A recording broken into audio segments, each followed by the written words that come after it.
Hi guys, welcome to Trazone.com. This is Mohit Soni and right in front of you is the Royal Enfield Meteor 350. Yes, we are finally riding one of the most awaited motorcycles from Royal Enfield.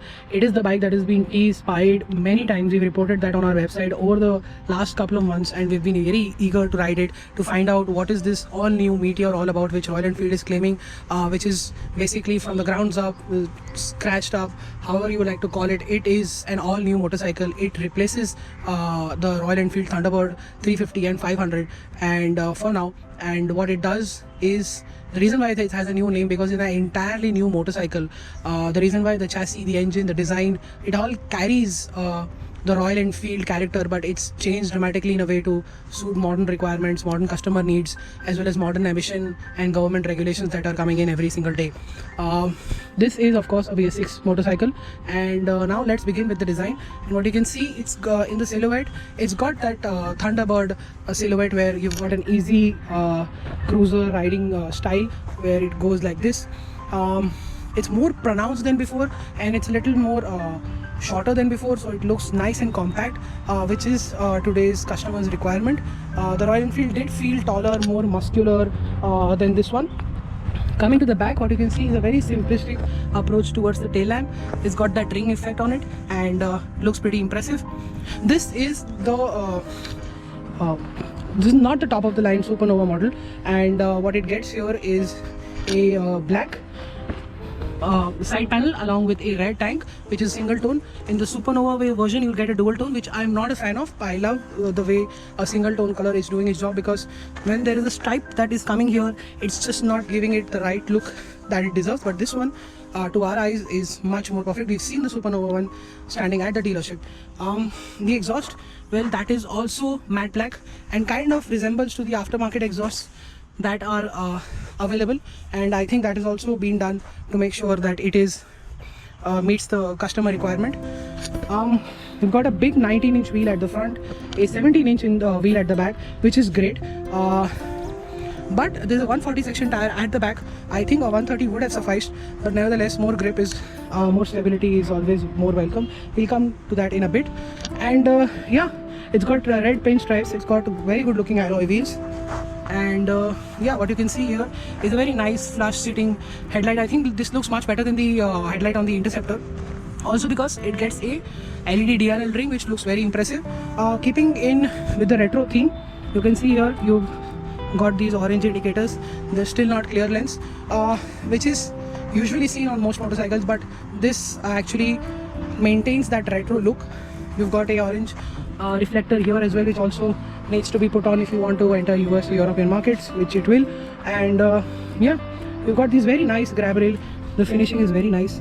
It's all black. You've got this clip here where you can hang things if you want. And yeah, you've got this cover here, which always signifies this is a retro modern motorcycle. They've hidden the fuel injection system with this cover here. And overall, now let's talk about the clocks and the switchgear. Let's begin with the switchgear because it's all new. I like the way how they've done it. This sort of switch here is very impressive than the previous on and off switch. This dial is very impressive, but then again you can't honk and pass at the same time, something which we do at certain times, and now that we are used to it, you won't be able to do that with this though. And these are the clocks. Very simple clock. You've got an odometer, gear shift indicator, fuel gauge, no tachometer, and the telltale lights here. And yeah, let me just on and off show you. It does the whole swipe. That's the Tripper, is what Royal Enfield likes to call. You can connect your navigation with it. You have to download the Royal Enfield app. It's a pretty basic and very easy system to use. All you need to do is do 4 clicks and this will start showing you where you need to go and wherever you set the navigation for. This side also it gets a very similar looking switch gear. Obviously this is the engine kill switch, so it's in red. Love the matte finish on the handlebar. There's a cap on the cone set bolt. All this looks very good. Finish, fit, build quality much better than before.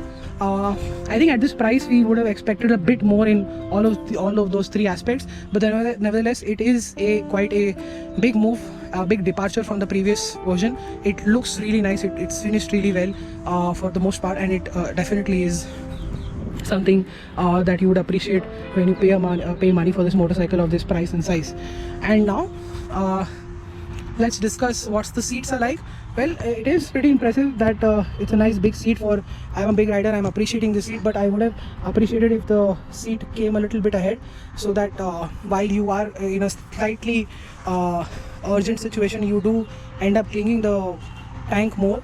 But then again, this motorcycle is for the easy going guys, those guys who absolutely are not in a hurry at all. They just need to sit back, relax, and once they quite literally sit back all the way till back, you are perfectly fine if you place your legs ahead. It is an extremely comfortable motorcycle in terms of riding style. Apart from that, the pillion seat, well, it's a hit or a miss. If you have this kind of pillion who's small, they will appreciate the motorcycle, they'll appreciate the grab rails. But if you have a bigger pillion, I don't think they're going to appreciate a long ride on this motorcycle. Now let's talk about the riding part. This is an all new 350cc motor making 20 PS of power and 27 Newton meters of torque. It's got a 5-speed gearbox. Clutch very light, very progressive. Gearbox very impressive, a big departure from the old version in the way it feels, because it's very smooth, very easy. Clutchless upshifts are spot on. For the most part, they don't feel industrial now. They do feel a bit heavy, but not entirely industrial. And the engine, well, that's the biggest talking point. It's not a push rod engine anymore, so it feels far more refined, far more rev friendly, and the torque at the mid range and low end, as always, is fantastic. And it's the NVH on the engine is fantastic. We got stuck in proper Bombay traffic at peak hour in the evening, and the engine refused to heat up to a sense where it would be uncomfortable. It did heat up, we did notice the heat, but it was negligible. It was not bothersome. Like I said, rideability is excellent. Performance, well, we could have expected a bit more power and torque from this, but then this is a 350. And we still could have expected more. I guess we'll have to wait for an entirely new engine, let's say, or a bump up version of this one to come, and powerful version to come anytime in the future. But for now, refinement spot on, low end and mid range is spot on. Obviously there is no top end because the motorcycle maxes out at 115-120 kilometers an hour, and you can maintain 100 kilometers an hour in fifth gear without any much of a problem. I think 90 would be the sweet spot though. And in terms of dynamics, well, Royal Enfield has again made a big change. We've got a dual cradle frame. The engine is a stress member, and what that makes the motorcycle is a very good ride and handling motorcycle. Sure, the rake is on the lazier side, so that means stability on the highway is excellent, and despite that, the nimbleness that it offers you in the city is not lost. So you're going to find it quite easy to navigate in our traffic conditions. At the same time, the steering ratio, lock-to-lock ratio is also quite high. So again, at very slow parking speeds or going through dead stop traffic where you're navigating at, let's say, under 5 kilometers an hour, the steering is going to make you feel easier to manage it. And the grip from the tires is good. While cornering, the motorcycle is very stable throughout the corners. You can exit the corner very fast. It doesn't show any signs of hesitation or wobbliness at all. The suspension, in fact, is on the stiffer side, so that means it's very stable at any given speed on the highway. Also, I think it's a bit too stiff for my liking, also because since you're sitting quite low, the bumps are transferred to you rather immediately, and I think you should consider lowering the preload a bit. I am a big guy, I'm a slightly heavy guy, and when I say it's stiff, it is definitely stiff. The slimmer guys are definitely going to feel a bit even more stiffness than that. Brakes, very good. They work in the city on the highway really well. Obviously there's no sporty intent to this motorcycle, so initial bite is not that great. You're not doing those speeds constantly where you need that instant immediate bite, but obviously when you start panic braking, it will make sure that you have enough progressive power, because you've got a big 300mm disc at the front and at the back, and you've got dual channel ABS, so that makes things even more confident inspiring. Tires also grip really well, and that gives you a lot of confidence. These are new Seat Zoom tires, and we'll see how they perform in the wet in some time. The rains have just gone away, but we'll see how they fare in the rain when or in any other situation when we find out in our next report on this.